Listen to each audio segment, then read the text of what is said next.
பத்திரம் பதியாமல் என்னால் பட்டா வாங்க முடியுமா? ஒரு இடத்துக்கு பட்டா இல்லை பத்திரம் எது முக்கியம்? இது சம்மந்தமாக ஏதாவது ஒரு கேஸ் நடந்திருக்கா? கோர்ட் என்ன சொல்லியிருக்காங்க? லஞ்சம் எதுவுமே கொடுக்காம பட்டா மாற்றுறதோ இல்லை பத்திரம் பதிகிறதோ இது பண்ண முடியுமா? ஒருவேளை லஞ்சம் கேட்டாங்கன்னா என்ன பண்ணுறது நம்ம? இப்போ பட்டா என்கிட்ட இருக்குது, பத்திரம் இன்னொருத்தர் பேரில் இருக்குது. இப்போ இது சம்மந்தமாக கேஸ் வந்து கோர்ட்டில் பெண்டிங்கில் இருக்குது. இப்போ இந்த சமயத்தில் அந்த இடத்த இன்னொருத்தர் ரிஜிஸ்டர் பண்ணிட்டு போயிட்டாரு அப்படின்னா எனக்கான ரெமிடிஸ் என்ன?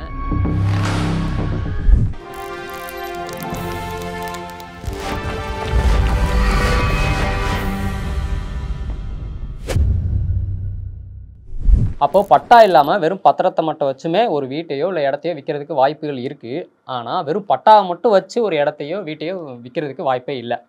ஓகே, இப்போ பத்திரம் பதியாமையே ஒரு இடமோ இல்லை வீடோ வாங்கிட்டேன், பத்திரம் பதியாமல் என்னால் பட்டா வாங்க முடியுமா? தாராளமாக. அப்போ அந்த காலத்தில் அப்படி தான் சார் வாங்கிட்டு இருந்தாங்க. அதுதான் இப்போ இஷ்யூவாகவே இருக்குது. நான் பொசிஷனில் இருக்கேன் அப்படின்னா விஏஓவை நான் போய் அப்ரோச் பண்ணி இதில் சம் கரெக்ஷன்ஸும் இன்வால்வ் ஆயிருக்கு, அது நம்ம இல்லைன்னு சொல்ல முடியாது. ஸோ அப்படி இருக்கிற சமயத்தில் நம்ம என்ன அப்படின்னா டேரெக்டாக அவங்கள போய் அப்ரோச் பண்ணுறோம் அப்படிங்கிற சமயத்தில் பொசிஷன் நாம் தான் இருக்கோமான்னு சொல்லிட்டு அங்கே வந்து சர்வே பண்ணுவாங்க, அங்கே பார்ப்பாங்க, பார்த்துட்டு அக்கம் பக்கம் விசாரித்து பார்ப்பாங்க. ஆமாம் அப்படின்ட்டா என்ட்ரியை க்ரியேட் பண்ணிட்டு போயிட்டு மேனுவல் பட்டான்னு சொல்லிட்டு அப்போ கொடுத்துட்டு இருந்தாங்க. இப்போ தான் நமக்கு எல்லாமே ஆன்லைன் பட்டா ஆகிடுச்சு. ஆன்லைன் பட்டாங்கிறனால இப்போ மோஸ்ட்லி அந்த இஷ்யூஸ் வரதில்லை. பட் மேனுவல் பட்டா இருக்கிற சமயத்தில் இப்போது சென்னை இந்த மாதிரி ஜூரிஸ்டிக்ஷனில் நமக்கு ஆன்லைன் பட்டா, பட் இன்னுமே வில்லேஜ் சைட்லலாம் மேனுவல் பட்டா இருக்குது. ஸோ மேனுவல் பட்டாங்கிறப்போ இந்த இஷ்யூஸ் இருக்குது, அதனால தான் ஆன்லைன் பண்ணியிருக்கோம். ஏன்னா ஆன்லைன் பட்டாவோ இல்லை மேனுவல் பட்டாவோ ஒரு விஷயம் பொறுத்த வரைக்கும் இப்போ நடக்கிற 90% சிவில் டிஸ்பியூட்டு அந்த பட்டாவை பேஸ் பண்ணி தான் நடக்குது. பட்டா இப்போது பார்த்தீங்களா, சங்ககிரியில் ஒரு கேஸ் இருக்குது என்னதே. அந்த கேஸை பொறுத்த வரைக்கும் என்னென்னா ஒரு அதாவது பார்ட்டிஸு 208ன்னு சொல்லிட்டு ஒரு சர்வே நம்பர் இருக்குது. அந்த சர்வே நம்பரில் சப்டிவிஷன்ஸ் அதாவது ஜாயின்ட் பட்டால் இருக்குது. பட் அது வந்து ஆல்ரெடி ஒரு 90s பீரியட்லேயே பார்ட்டிஷன் ஆகிடுச்சு. பார்ட்டிஷன் ஆன சொத்தை வேறு ஒரு தேர்ட் பார்ட்டி ஒய்ங்கிறவர் வாங்குறாரு. அந்த ஃபேமிலிக்கு சம்மந்தமே படல, ஒரு 90ஸ்லேயே வாங்கிடுறாரு.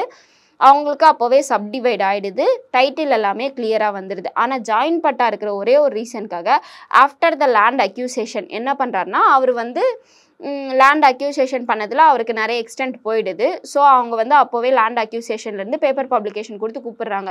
இந்த மாதிரி நிலத்தை எடுத்திருக்கோம், அந்த ப்ராப்பர்ட்டி டாக்குமெண்ட்ஸ் வச்சுருக்கவங்கலாம் வந்து அமௌண்ட்டை வாங்கிக்கோங்க, காம்பன்சேஷன் வாங்கிக்கோங்கன்னு சொல்லிட்டு.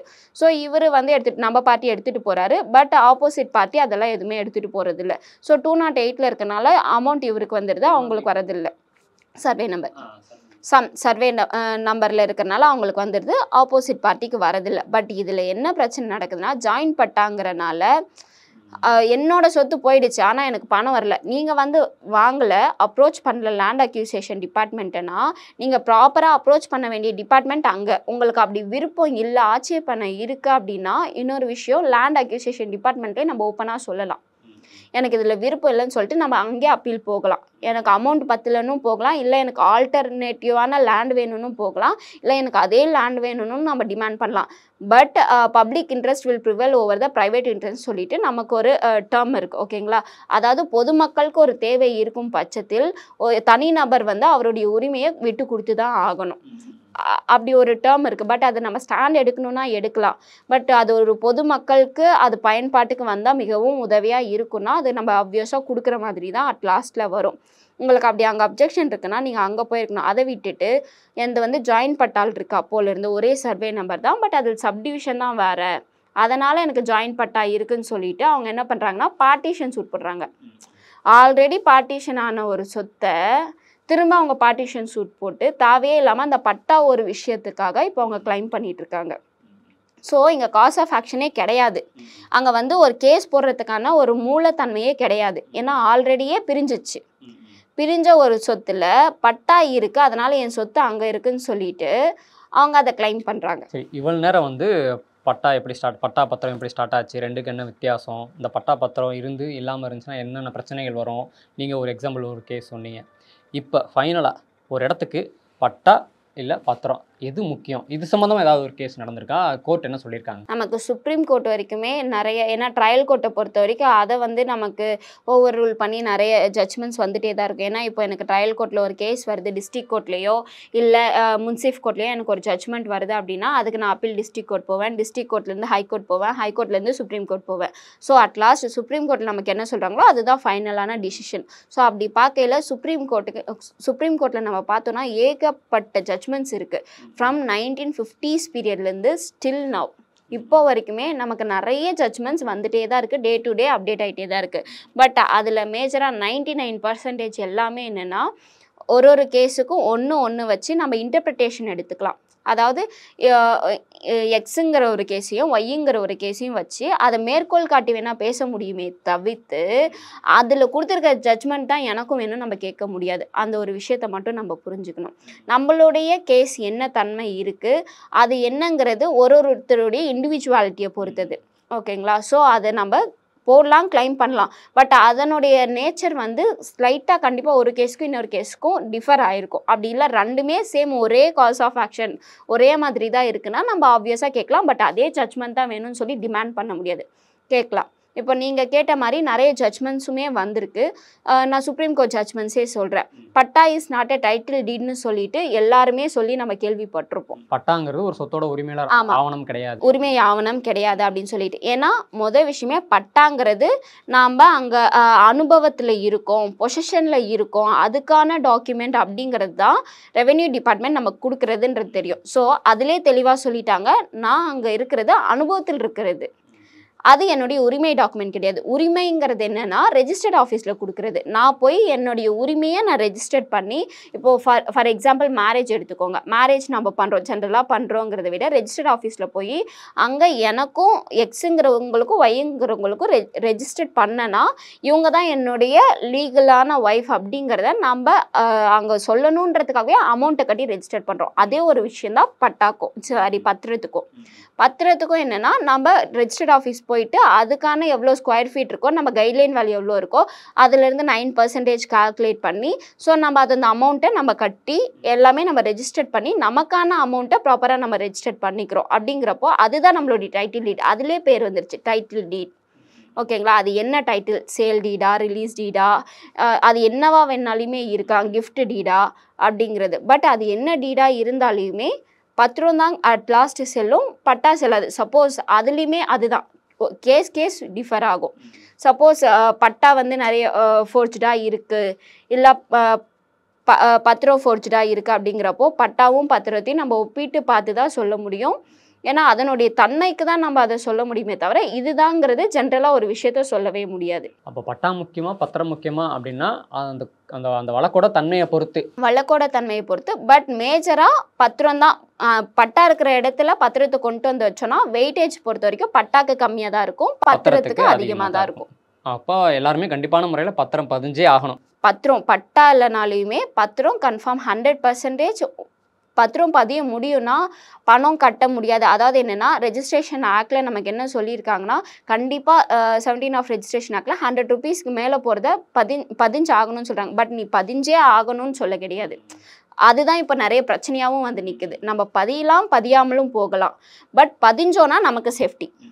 பதியல அப்படின்னா அடுத்தவங்க அதை ஈஸியாக கிளைம் பண்ணிட்டு போகிறதுக்கு நாம் கொடுக்குற ஒரு பாயிண்ட், அவ்வளோதானே தவிர அதை பதியறதும் பதியாததும் நம்மளோட விருப்பம். நமக்கு பிரச்சனை வரக்கூடாதுன்னா அப்போது வாங்குறவங்க நம்ம செலவு பண்ணி பதிஞ்சிட்டோன்னா அது ரொம்ப நமக்கு நல்லதாக இருக்கும். இவ்வளோ நேரம் நிறைய விஷயங்கள் சொன்னீங்க. பத்திரம் பதிகிறது, பட்டா வாங்குறேன்னு சொன்னீங்க. இப்போ நான் வந்து ஒரு இடம் வாங்கி பத்திரம் பதிய போகிறேன், இல்லை சர்வேயர் கூப்பிட்டு அளக்க போகிறேன் அப்படின்னாலும், இல்லை பட்டா மாற்ற போகிறேன் அப்படின்னாலே அந்த இடத்துல வந்து கரப்ஷன் அப்படிங்கிற ஒரு விஷயம் வந்துடுது. அப்போ அந்த கரப்ஷன் இல்லாமல் காசு எதுவுமே லஞ்சம் எதுவுமே கொடுக்காம பட்டா மாற்றுறதோ இல்லை பத்திரம் பதிகிறதோ இது பண்ண முடியுமா? ஒருவேளை லஞ்சம் கேட்டாங்கன்னா என்ன பண்ணுறது? நம்ம லஞ்சம் கொடுக்கணும்னு சொல்லிட்டு நமக்கு லைக் எழுதப்படாத விதியாக நான் கொடுத்தே ஆகணும்னு சொல்லிட்டு எழுதப்படாத விதியாக மக்கள் எல்லாருமே நினச்சிட்டு இருக்காங்க. அதுக்காக தான் இப்போ எல்லாமே என்ன பண்ணுறாங்கன்னா ஆன்லைன் ப்ரொசீஜராக கொண்டு வந்தாங்க. நமக்குன்னு சொல்லிட்டு எல்லாருக்குமே தெரியும் தமிழ் நிலம், டிஎன்ரெஜி எல்லா ஆப்புமே இருக்குது. அப்படிங்கிறப்போ அந்த ஆப்பில் போயிட்டு நம்ம டேரெக்டாக அப்ளை பண்ணி அந்த ப்ரொசீஜரை ஸ்டார்ட் பண்ணுறப்போ ஆஸ் பர் ப்ரொசீஜர் அங்கே நடந்துட்டுருக்கு, அங்கே ஏதாவது பிரச்சனை வருது, லஞ்சம் கேட்குறாங்க அப்படிங்கிறப்போ அங்கே நாமளாக தான் ஒரு தனி மனிதராக அங்கே கண்டிப்பாக நமக்கான வாய்ஸ் அவுட் நாம் தான் கொடுக்கணும். அங்கே நம்ம பேசி தான் ஆகணும். இல்லை அப்படி பண்ணவே முடியாதுன்னு சொல்லிட்டாங்கன்னா அதுக்கு தான் நமக்கு கோர்ட் இருக்குது. கோர்ட்டை பொறுத்த வரைக்கும் மற்ற கோர்ட் மாதிரி நமக்கு டிலே ஆகும் அப்படிங்கிறதெல்லாம் கிடையாது. இது பொறுத்த வரைக்கும் ரிட் ஆஃப் மேண்டமஸ் அப்படிங்கிறதே என்னென்னா, ஒரு அதிகாரி அவருடைய வேலையை செய்ய தவிரும் பட்சத்தில் அவரை வேலை செய்ய தூண்டுறது தான் ரிட் ஆஃப் மேண்டமஸ். ஓகேங்களா? ஸோ மேண்டமஸ் போட்டிங்கன்னா உங்களுக்கு மேக்ஸிமம் ஃபஸ்ட்டு ஹியரிங்லேயே அட்மிஷன்லேயே உங்களுக்கு ஆர்டர் ஆகிறதுக்கு வாய்ப்புகள் அதிகம். ஒரு 15 days அந்த மாதிரி தான் எடுக்கும். ஸோ நீங்கள் அங்கே லஞ்சம் கொடுக்குறதுக்கு ஸோ நீங்கள் என்கொயரி கமிட்டிலையும் கம்ப்ளைண்ட் பண்ணலாம், அவங்க பேர்லையும் கம்ப்ளைண்ட் பண்ணலாம். இல்லை எனக்கு பிரச்சனை வேண்டாம், எனக்கு என்னுடைய டாக்குமெண்ட்டை ரெஜிஸ்டர் பண்ணிவிட்டு போகணும், பட் நான் லஞ்சம் கொடுக்காம நான் நியாயமாக பண்ணணும் அப்படின்னு நினைக்கிறீங்க அப்படின்னா தாராளமாக நீங்கள் ஹைகோர்ட்டையும் அப்ரோச் பண்ணி பார்ட்டி இன் பர்சனாக தனிநபராகவும் பண்ணலாம், இல்லை அட்வொகேட்டை வச்சுமே பண்ணலாம். இல்லை அப்படி லஞ்சம் கேட்குறாங்கன்னா லஞ்ச ஒழிப்புத்துறையில் கூட கம்ப்ளைண்ட் பண்ணலாம்ல? தாராளமாக பண்ணலாம் சார். ஸோ நமக்கான ரெமிடிஸ் எல்லா சைடுமே கொடுத்துருக்கு. ரெமிடிஸ் எல்லா சைடும் இருக்கிறப்போ நம்மளா தான் அதை போய் அப்ரோச் பண்ணுமே தவிர எல்லாமே நமக்காக கிடைக்கும் நம்ம எதிர்பார்க்குறது ஆஸ் ஒரு ஹியூமன் பீயிங்காக நம்மளும் எல்லா இடத்துலையும் ஸ்டாண்ட் பண்ணோன்னா தான் எல்லாருக்கான ரெமிடிஸும் அங்கே கிடைக்கும்னு நான் நினைக்கிறேன். இப்போ பட்டா என்கிட்ட இருக்குது, பத்திரம் இன்னொருத்தர் பேரில் இருக்குது. இப்போ இது சம்மந்தமாக கேஸ் வந்து கோர்ட்டில் பெண்டிங்கில் இருக்குது. இப்போ இந்த சமயத்தில் அந்த இடத்த இன்னொருத்தர் ரிஜிஸ்டர் பண்ணிட்டு போயிட்டாரு அப்படின்னா எனக்கான ரெமிடிஸ் என்ன? இந்த மாதிரி பட்டா பத்திரம் சம்மந்தமாக சொத்து சம்மந்தமாக என்னென்ன பிரச்சனைகள்லாம் வர வாய்ப்பு இருக்குது? அதுக்கு நம்ம கோர்ட்டில் போய் எப்படி அப்ரோச் பண்ணுறது? நல்ல கேள்வி சார். ஆக்சுவலாக இது என்னென்னா நிறைய பேர் ஃபேஸ் பண்ணிகிட்டு இருக்க பிரச்சனை தான். டே டு டே லைஃப்பில் கேஸ் நடந்துகிட்டே இருக்கும். சிவில் கேஸை பொறுத்த வரைக்கும் வருஷ கணக்கில் இழுத்துட்டே இருக்குது. அப்படிங்கிறதுனால அதுக்கு சிஆர்பிடின்னு சொல்லிட்டு ஒரு ப்ரொசீடிங்ஸும் இருக்குது ஹைகோர்ட்டில். அதுவும் மோஸ்ட்லி யாருக்கும் தெரியறதில்ல. லைக் சிவில் ரிவிஷன் பெட்டிஷன் சொல்லிட்டு எனக்கு ஒரு வருஷத்துக்கு மேலே ஒரு கேஸ் நடக்குது அப்படின்ற சமயத்தில் நான் ஆட்டோமேட்டிக்காக அதை ஸ்பீடி டிஸ்போஸில் ஒரு 6 மாதத்துக்குள்ளே அந்த கேஸ் எனக்கு முடிச்சு கொடுக்கணும்னு சொல்லிட்டு நம்ம ஹைகோர்ட்டில் போட்டோம் அப்படின்னா ஆர்டர் வரும். ஓகேங்களா? அந்த ஆர்டரை பேஸ் பண்ணி அந்த ஆர்டர் வந்து ட்ரையல் கோர்ட்டுக்கு ஃபார்வர்ட் பண்ணுவாங்க, அவங்க டைரக்ட் பண்ணுவாங்க. ஏன்னா ஹைகோர்ட்டுங்கிறப்போ அவங்க வந்து டைரக்டிங் அத்தாரிட்டியில் இருக்கனால அவங்க லோயர் கோர்ட்டை டைரக்ட் பண்ணுவாங்க. தட் ஆர்டர் மூலியமாக நீங்கள் இவ்வளோ பீரியட்குள்ளே சீக்கிரம் இந்த கேஸை முடிங்க, ஸ்பீடி டிஸ்போசல் பண்ணுங்கள், ஏன்னா இது லாங் பெண்டிங்காக இருக்குது அப்படின்னு சொல்லிட்டு. ஸோ அந்த மாதிரி டைரக்ட் பண்ணுறப்போ அவங்க கண்டிப்பாக அதை முடிஞ்ச அளவுக்கு சீக்கிரமாக ஹியரிங் போட்டு ட்ரையல் கோர்ட்லலாம் என்ன பண்ணுவாங்கன்னா எனக்கு மாத கணக்கில் டிலே ஆகுது, அட்ஜர்ன்மெண்ட் பொறுத்த வரைக்கும் ஒரு 3 ஹியரிங் தான் அட்ஜர்ன்மெண்ட் கொடுக்கணும்னு சொல்லிட்டு சட்டத்திலே இருக்குது. ஆனால் இது வந்து நிறைய டைம் அட்ஜர்ன்மெண்ட் போயிட்டுருக்கு. பல டைம் ஜட்ஜ் இல்லைன்னு போகுது, பல டைம் அட்வொகேட் இல்லைன்னு போகுது, இல்லை எனக்கு உடம்பு சரியில்லைன்ட்டு போகுது அப்படிங்கிற இல்லைன்னா மாதத்துக்கு ஒரு டைம் 2 மாதத்துக்கு ஒரு டைம் தான் ஹியரிங்கே போடுறாங்க. அந்த சமயத்தில் இது எல்லாமே போடலாம். ஸோ இப்போ எனக்கும் நீங்கள் கேட்டது தான், இப்போ எனக்கும் இன்னொருத்தருக்கும் பத்திரமும் பட்டாவும் சம்மந்தமாக ஒரு பிரச்சனை போயிட்டுருக்கு. இங்கே வந்து பொசிஷன் யாருக்கு, அதாவது டிக்ளரேஷன் கேட்டு நம்ம ஆல்ரெடி அங்கே ஃபைட் பண்ணிகிட்ருக்கோம், டிக்ளரேஷன் சூட்டும் ஃபைல் பண்ணிகிட்ருக்கோம். அப்படிங்கிறப்போ தேர்ட் பார்ட்டிக்கு இப்போது பத்திரம் வச்சுட்ருக்கேன்னா சேல் பண்ணுறேன் அப்படின்னா மொதல் விஷயம் என்னென்னா, இங்கே கேஸ் நடக்கிறப்போ நம்ம ஒரு ஐஏ போடணும். ஐஏ போட்டு இன்ஜங்ஷனில் ஆர்டர் வாங்கி என்ன பண்ணால் ஈஸியில் ரிஃப்ளெக்ட் பண்ண வச்சிடணும். ஈஸியில் அதாவது எல்லாருமே ஜென்ரலாக என்ன நினைக்கிறதுனா கேஸ் போட்டுட்டாலே அது ஈஸியில் ரிஃப்ளெக்ட் ஆகிடும் ரெஜிஸ்ட்ரேஷன் டிபார்ட்மெண்ட்டில். அதாவது கோர்ட்டில் கேஸ் போட்டாலே அது வில்லங்கம் இருக்குன்னு சொல்லி ஈஸியில் வந்துடும் அப்படின்னு சொல்லி நினச்சிக்கிட்டு இருக்காங்க. பட் அது வந்து ஒரு மித், அது வந்து ஒரு பிம்பம். ஓகேங்களா? அப்புறம் எப்படி வில்லங்கத்தில் அதை காட்டுறது? வில்லங்கத்தில் காட்டுறதுக்கு என்னென்னா நம்ம கேஸ் நடந்துட்டு இருக்கப்போ கேஸில் நம்ம கேட்கணும் ஒரு இன்ட்ரீம் ரிலீஃப், அதாவது வந்து தற்காலிக தீர்வாக நம்ம என்ன கேட்கணும்னா இந்த மாதிரி கேஸ் நடந்துட்டுருக்கு அந்த சமயத்தில் இவர் ரெஜிஸ்டர் பண்ணிவிடுவாருன்னு நான் நினைக்கிறேன். ஸோ எனக்கு ரெஜிஸ்டாருக்கு டைரக்ட் பண்ணுங்கள், தட் இதை பொறுத்து எந்த ஒரு என்ட்ரிஸும் க்ரியேட் பண்ணக்கூடாது அப்படின்னு சொல்லிட்டு நம்ம ஒரு டெம்ப்ரவரி இன்ஜங்ஷன் வாங்குவோம். அதாவது ஸ்டேன்னு எல்லாரும் சொல்லுவாங்கல்ல, அந்த ஸ்டே ஆர்டர் வந்து டெம்ப்ரவரியாக வாங்குவோம். இந்த கேஸ் பெண்டிங்கில் இருக்கிற வரைக்கும் நீங்கள் எந்த ஒரு என்ட்ரிஸும் க்ரியேட் பண்ணக்கூடாதுன்னு சொல்லிட்டு ஆர்டர் போட்டாங்கன்னா அதுக்கு மேலே க்ரியேட் பண்ண மாட்டாங்க. பட் அது தேவையில்லை. ஏன்னா during the pendency of the case நம்ம என்ன பண்ணாலுமே இம்மூவபிள் ப்ராப்பர்ட்டியை நம்ம எக்ஸிக்யூட் பண்ணோம்னா அது செல்லாது. ஓகேங்களா? அது லைக் யார் வாங்கியிருந்தாலையும் வாங்குறவங்களுக்கு தான் அது நஷ்டமே தவிர நான் பணம் கொடுத்துருக்கேன், இல்லை நான் வாங்கியிருக்கேன், நான் இன்வெஸ்ட் பண்ணியிருக்கேன்னு சொல்லிட்டு அவர் கேஸ் போட்டாலையும் அந்த கேஸ் வந்து 0% ஸ்டாண்ட் ஆகாது. ஸோ இப்போ தேர்ட் பார்ட்டி வாங்கிட்டாரு, அவர் வாங்கிட்டு ஒரு வேளை இன்ஃப்ளூயன்ஸ்டு பர்சனாக இருக்கிறாரு அப்படிங்கிறப்போ அவர் என்ன பண்ணுவார்னா என்னை மீறி யார் என்ன பண்ண முடியும்னு சொல்லிட்டு வாங்கிட்டு நான் அடித்து துரத்திடுறேன் அப்படிங்கிற மாதிரி நினச்சிட்டு அவர் வாங்குவார். நிறைய இஷ்யூவில் நம்ம இதுதான் பார்த்துட்ருக்கோம். இன்ஃப்ளூயன்ஸ்டு பர்சனுக்கு கம்மி ரேட்டுக்கு ஓட விற்றுருவாங்க. விற்றுட்டு என்ன பண்ணுவாங்கன்னா, அவங்க வந்து வேற ஒரு பார்ட்டியை டார்ச்சர் பண்ணிட்டு இருப்பாங்க. இப்போ எனக்கு பணம் கிடைச்சிருச்சு, எனக்கு எகெயின்ஸ்டாக போட்டுக்கிறதுக்கு பணமும் கிடைக்கல, ரிலீஃபும் கிடைக்கல. பட் அவர் வந்து இவரை போன்னு சொல்லி டார்ச்சர் பண்ணிட்டு இருக்க சமயத்தில் ஆட்டோமேட்டிக்காக இவர் என்ன பண்ணலான்னா நல் அண்ட் வாய்டுன்னு சொல்லிட்டு ஒரு சூட், டிக்ளரேஷன் சூட். அதாவது என்னென்னா, நம்ம முன்னாடி கேட்டிருக்கிறது டிக்ளரேஷன் தான். அந்த டிக்ளரேஷன் என்னென்னா, சொத்து யாருக்கு சம்மந்தப்பட்டதுன்னு சொல்லி நம்ம டிக்ளரேஷன் கேட்குறோம். அதாவது டிக்ளரேஷன்னா இது இவங்களுடைய உரிமைன்னு சொல்லிட்டு கோர்ட்டா டிக்ளேர் பண்ணுங்க, ஆர்டர் போடுங்க, அறிவிப்பு கொடுங்க அப்படின்னு சொல்லிட்டு நம்ம கேட்குறது தான் டிக்ளரேஷன். அறிவிப்பு கொடுங்கன்னு சொல்லி கேட்குறது தான் டிக்ளரேஷன். ஓகேங்களா? இப்போ இவருக்கு நம்ம என்ன கேட்கலாம் அப்படின்னா, தேர்ட் பார்ட்டி ஒருத்தர் ஒன் ஹூ பர்ச்சஸ்ட், அவர்கிட்ட இது இந்த மாதிரி நான் சொத்து ஆல்ரெடி கேஸ் நடந்துட்டுருக்கு, இது டிக்ளரேஷன் இன்னும் யாருதுன்னு சொல்லிட்டு சொத்தே முடிவாக கிடையாது, அதுக்குள்ளே நீங்கள் வந்து கேஸ் பெண்டிங்கில் இருக்கிறப்போ வாங்கினது தப்பு அப்படின்னு சொல்லிட்டு நான் என்ன பண்ணலான்னா ஆட்டோமேட்டிக்காக அவர் பேரில் நல் அண்ட் வாய்டு, அதாவது இவர் பண்ணியிருக்க சொத்து ரெஜிஸ்ட்ரேஷனே செல்லாது, செல்லத்தக்க தன்மையற்றது அப்படின்னு சொல்லிட்டு டிக்ளேர் பண்ணுங்க நான் கோர்ட்டுக்கு போட்டேன்னா ஆட்டோமேட்டிக்காக டிக்ளேர் பண்ணிடுவாங்க. ஸோ இப்போ தேர்ட் பார்ட்டிக்கு இவர் வாங்கினார் இல்லை, அமௌண்ட் கொடுத்தாரு இல்லை, அவர் ரிட்டர்ன் கொடுக்கணுன்ற அவசியமும் கிடையாது. ஏன்னா இவர் வந்து 2 பேரையும் சீட் பண்ணுன்ற எண்ணத்தோடு தான் பண்ணனால கோர்ட் அப்படி தான் கன்சிடர் பண்ணும். ஈவன் தான் நம்ம ஒரு குட் வில்ல நம்ம பண்ணியிருந்தாலுமே, இல்லை ரொம்ப நாளாக கேஸ் இழுத்துட்டுருக்குன்னு பண்ணியிருந்தாலும் இன்னொருத்தர் அங்கே அக்ரிவுட் ஆறாரு இல்லை, அதனால கோர்ட் அதை என்கரேஜ் பண்ணாது. ஸோ அமௌண்ட் அது உங்கள் தனிப்பட்ட பிரச்சனை, அதை இங்கே கொண்டு வராதிங்க. But during the pendency of the case யாருது டைட்டில்னு சொல்லிட்டு, ஏன்னா டைட்டில் பொறுத்த வரைக்கும் இப்போ டிஸ்பியூட்டில் இருக்குங்கிறப்போ அதை விற்கிறது செல்லாது அப்படின்னு சொல்லிட்டு போடுவாங்க. ஜென்ரலாகவே நம்ம பீப்புள்ஸ்க்கு என்ன ஒரு நாலேஜ்னா, எடுத்த உடனே எனக்கு ஸ்டே ஆர்டர் வேணும், கேஸ்னாலே கோர்ட்னாலே ஸ்டே ஆர்டர், அவ்வளோதான். அது எங்கே ஹைகோர்ட்டாக இருந்தாலும் சரி, ட்ரையல் கோர்ட்டாக இருந்தாலும் சுப்ரீம் கோர்ட்டாக இருந்தாலும் சரி, ஸ்டே ஆர்டர் எனக்கு வாங்கி கொடுத்துருங்க. அதை தவிர நம்மளோட பிரச்சனை என்ன, பேசிக்காக அந்த பிரச்சனைக்கு என்ன கேஸ் போடலாம் அப்படிங்கிற ஒரு நாலேஜ் இல்லாதது, அந்த ஒரு அன்அவேர்னஸ் நான் நிறைய பார்க்குறேன் சார். அப்போ என்னென்ன பிரச்சனைக்கு என்னென்ன கேஸ் போடலாம்? பேசிக்காக இப்போ ஒரு சொத்தை பொறுத்து இப்போ ஜாயிண்ட்டாக நம்ம பர்ச்சேஸ் பண்ணியிருக்கோம் அப்படின்னா அதுக்கு நம்ம பார்ட்டிஷன் சூட் போடலாம். அப்படி இல்லை பரம்பரை பிரச்சனை இருக்குது, லைக் என்னோட தாத்தா பேர்லேயே சொத்து இருக்குது, அதுக்கப்புறம் அவர் இறந்துட்டார், இறக்குறப்போ யாருக்குமே டிசீஸ்டு இன்டெஸ்டேட்னு சொல்லுவோம். ஓகேங்களா? அவர் வந்து இறக்குறப்போ யாருக்குமே எக்ஸிக்யூட் பண்ணாமல் எழுதி வைக்காமல் இறந்துட்டார் அப்படின்ற சமயத்தில் அவங்களுடைய லீகல் ஏர்ஸ் எல்லாருமே சரிபாகமாக பிரித்து எடுத்துக்கிட்டாங்கன்னா பிரச்சனை இல்லை. பட் நிறைய பேர் என்ன பண்ணுவாங்கன்னா, பெண்களுக்கான பாகத்தை கொடுக்க மாட்டேன் அப்படின்னு சொல்லிட்டு பிரச்சனை பண்ணி கொடுக்க மாட்டாங்க. அப்படிங்கிறப்போ அவங்க கண்டிப்பாக பிரச்சனை பண்ணுவாங்க. அந்த சமயத்தில் பார்ட்டிஷன் சூட் போடலாம். பார்ட்டிஷன் சூட் அதாவது பாக பிரிவினை வழக்குன்னு சொல்லுவோம். அந்த பாக பிரிவினை போட்ட உடனே ஆட்டோமேட்டிக்காக கோர்ட் வந்து அவங்கவுங்களுடைய பாகத்தை பிரித்து இவங்களுக்கு இவ்வளோ ஸ்கொயர் ஃபீட் வருது, அதுவும் மரம் இருந்தாலும் சரி என்ன இருந்தாலும் சரி, அதில் வந்து சப்போஸ் கிணறு இருந்தாலும் சரி, அதில் பம்பு செட் இருந்தாலும் சரி, என்னென்ன இருக்கோ அதுக்கான வேல்யூ எல்லாமே கால்குலேட் பண்ணி ஈக்குவலாக பிரித்து கொடுத்துருவாங்க. இது வந்து ஜென்ரலாக பார்ட்டிஷன் சூட்.